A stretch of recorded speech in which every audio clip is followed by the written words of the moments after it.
کہتے ہیں کچھ چہرے نور سے بھرے ہوتے ہیں جیسے ان پر فرشتوں کا سایہ ہو۔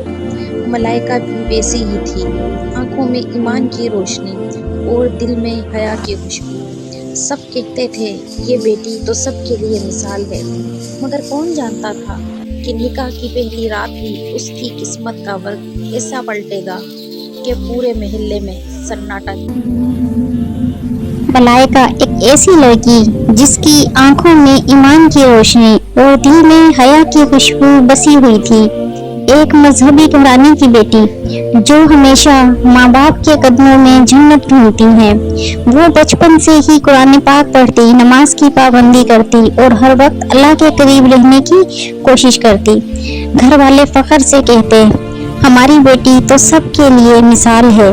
وقت گزرتا گیا اور ایک دن وہ لمحہ آ پہنچا جس کا ہر ماں بے چینی سے انتظار کرتی ہے، اور وہ دن تھا ملائکہ کی نکاح کا دن۔ نکاح کی تقریب نہایت ہی سادگی سے ہوئی۔ ملائکہ سرخ جوڑے میں جیسے چاندنی کی کوئی کرن ہو، اس کے چہرے پر نور تھا، آنکھوں میں شرم و حیا کی چمک۔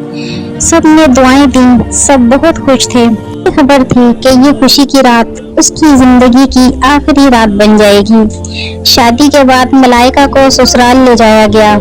گھر نہایت ہی خوبصورت تھا، مگر ماحول میں کچھ عجیب سا سکوت۔ ساس کی نظریں بار بار کچھ ڈھونڈ رہی تھیں، اور وہ بھی خاموشی سے، جیسے کچھ بوجھ دل میں لیے بیٹھا ہو۔ ملائکہ نے سوچا شاید شادی کی تھکن ہے۔ اس نے وضو کیا اور شکرانے کے 2 نفل ادا کیے۔ رات گہری ہو چکی تھی۔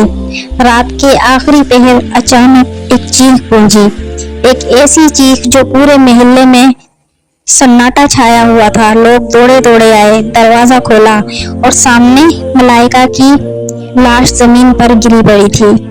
اس کا چہرہ سفید، آنکھیں کھلی مگر سانسیں بند تھیں۔ پولیس آئی، سوالات ہوئے، تفتیش شروع ہوئی۔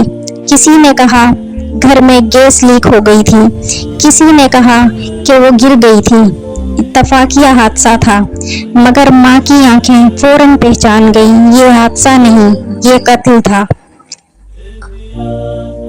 تفتیش آگے بڑھتی رہی، راز کھلنے لگے۔ ملائکہ کے شوہر کا کسی اور لڑکی سے تعلق تھا۔ شادی صرف ایک دباؤ کے تحت ہوئی تھی، اور شادی کی پہلی رات ہی اس نے ملائکہ کو ہمیشہ کے لیے خاموش کر دیا۔